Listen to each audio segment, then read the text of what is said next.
sea global. Hay máxima tensión en Ecuador, en donde el presidente Guillermo Lasso disolvió el Parlamento y pidió convocar a elecciones anticipadas. Esto tras verse amenazado por una posible destitución. Estamos con nuestra editora internacional, Andrea Aguilar, para explicar lo que está pasando y ver cuáles son las alternativas. ¿Cómo estás, Andrea? Buenas noches. ¿Cómo estás, Connie? Muy buenas noches. Pasemos a revisar qué es lo que implica esto que hemos titulado en muchos medios de comunicación muerte cruzada, que fue la figura que hoy usó Connie, el presidente de Ecuador, Guillermo Lasso, para efectivamente disolver la asamblea. Recordemos que veníamos hablando de un intento de juicio político que inició ayer, que iba a concluir el día sábado. Y que probablemente tuviera éxito. O sea, todos los cálculos de los votos era que el próximo sábado iban a destituir a Guillermo Lasso. Claro, pero él se adelanta y disuelve entonces el Congreso, que fue el primer paso de esta llamada muerte cruzada. Que es una facultad que tiene el presidente, no es que haga algo, digamos, inconstitucional. No, absolutamente no. Recordemos que esto de muerte cruzada está establecido en la Constitución ecuatoriana desde el año 2008. Él simplemente hizo uso y de hecho desde el año pasado ya estaba amenazando con hacerlo porque él ha tenido una relación bien complicada con los parlamentarios de su país, que además es gran parte del correísmo la que está en esos momentos en el Congreso. Después de disolver el Congreso viene entonces con la siguiente fase, que es convocar a elecciones. Esto no lo hace directamente el presidente ecuatoriano Guillermo Lasso, lo hacen a través del Consejo Nacional Electoral, que durante la tarde de esta jornada ya dijo que se van a tomar 7 días, es decir, hasta el 24 de mayo, para convocar esas elecciones. ¿Qué va a pasar con ellos? Finalmente, lo que va a suceder es que estas personas que ganen esas elecciones van a tener que concluir el periodo que estaba destinado Guillermo Lasso y el Congreso, que sería hasta el 2015. Y finalmente... 2025. Claro, 2025, perdón. Y de ahí gobierna además por decreto 6 meses. Que ya comenzó eso. Comenzó esto porque ya empezó a hablar incluso de la reforma tributaria que tanto le costó pasar el Congreso, ya la firmó por decreto y va a empezar a implementarse entonces. Pero para conocer justamente todos los detalles, todas las consecuencias de lo que ha sido esta jornada histórica en Ecuador, vamos a revisar la nota de Fernanda Navarro.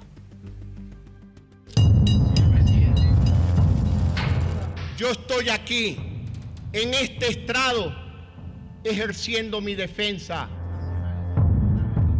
Usted, presidente Lasso, no está por encima del derecho.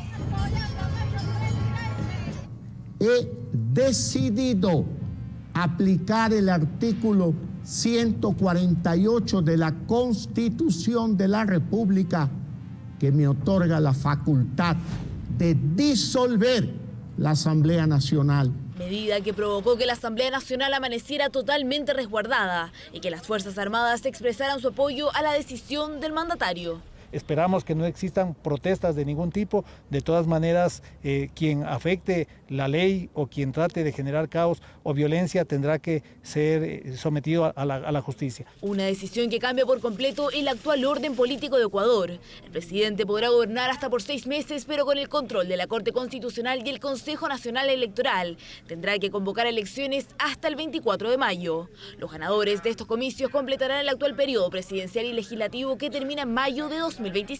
Lo que hizo Lasso esta mañana es tan solo una cosa: impedir la votación del juicio político. Juicio que llega tras una acusación de corrupción por un acuerdo firmado por la empresa pública Flota Petrolera Ecuatoriana, que causó pérdidas al Estado por más de 6 millones de dólares. Aunque el mandatario niega las acusaciones en su contra, argumentando que su administración hizo cambios rentables al acuerdo que fue firmado por el gobierno de Lenín Moreno.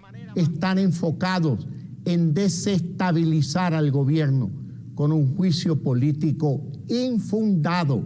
Un juicio que era mediado por la Asamblea Nacional, que era controlada por el correísmo, pero tras su disolución la incertidumbre aumenta en torno al futuro de dicho procedimiento. De hecho, el presidente ha mantenido una tensa relación con el legislativo desde su llegada al poder en 2021 y ha acusado a la oposición de pedirle cargos estatales y boicotear su agenda de gobierno. Una tensión a la que se suma también la Confederación de Nacionalidades Indígenas de Ecuador, que ha protagonizado violentas protestas en meses anteriores y cuyo líder, Leonidas Issa, arremetió contra el mandatario. Lasso da un cobarde autogolpe de Estado con ayuda de policía y fuerzas armadas, sin apoyo ciudadano, convirtiéndose en una inminente dictadura.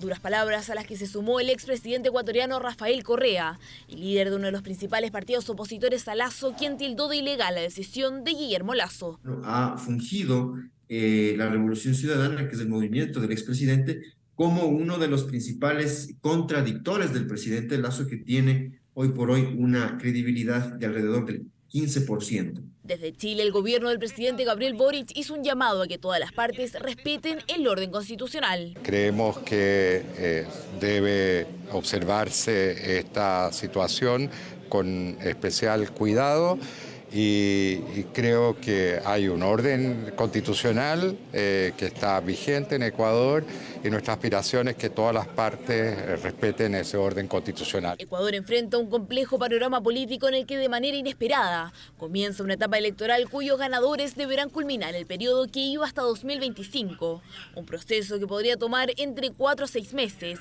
y donde el principal apuntado, Guillermo Lasso, podría incluso presentarse nuevamente como candidato. De todos ustedes. Pero con la disolución de este Parlamento, Connie, lo que hace Lasso es salvarse de engrosar una larga lista que tenemos aquí en Sudamérica de presidentes que han sido digamos, denunciados o que han sido apartados del poder y en todo caso que han sido obligados a renunciar o destituidos por los propios congresos de sus países. El último, o sea, el caso de Perú. Y además es el más emblemático. Parecido, y es muy parecido porque tiene la misma facultad, ¿cierto? El presidente, en el caso, digamos, de Castillo, que ante la posibilidad de que te acusen, te destituyan, tú disuelves el Congreso. Efectivamente, tenemos el caso de Perú, que además es el más numeroso en la región. Tiene 4 expresidentes que fueron destituidos, que fueron sacados de su cargo. Vemos ahí a Castillo, vemos a Fujimori, vemos a Kuczynski, vemos también a Vizcarra. 20 años prácticamente de presidentes destituidos o sacados del poder. Claro. Si hablamos, por ejemplo, de Ecuador, que es el caso que nos compete hoy, estamos hablando de un país, Connie, que tuvo 7 presidentes entre 1996 y 2007. Pero al menos 2 de ellos, que fue el caso, por ejemplo, de Lucio Gutiérrez en 2005 y también de Abdalá Bucaram en 1997, marcan entonces los presidentes que han sido destituidos o sacados del poder.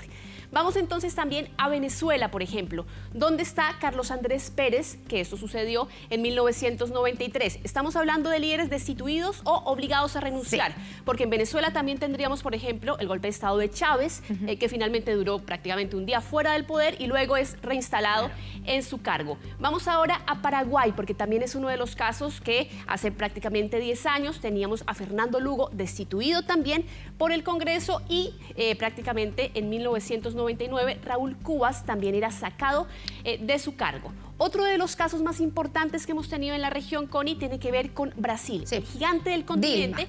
Dilma, que ha sido obviamente la cara de la destitución parlamentaria en su país en el año 2016, y también Fernando Collor de Mello en 1992. Si nos vamos, por ejemplo, a Bolivia, Evo Morales en 2019, toda esta crisis termina haciendo que él dé un paso al costado por este referendo que estaba muy cuestionado para la reelección, y también, yéndonos un poco más allá, 20 años atrás, Gonzalo Sánchez de Lozada en el año 2003 era sacado de su cargo. Finalmente, nos vamos hasta Argentina, porque Fernando de la Rúa también terminó renunciando en medio de la crisis del corralito. Efectivamente. Con esto, Connie, solamente Chile, Colombia y Uruguay son los únicos países de Sudamérica que no han destituido a sus mandatarios desde el retorno a la democracia en los últimos 30 años.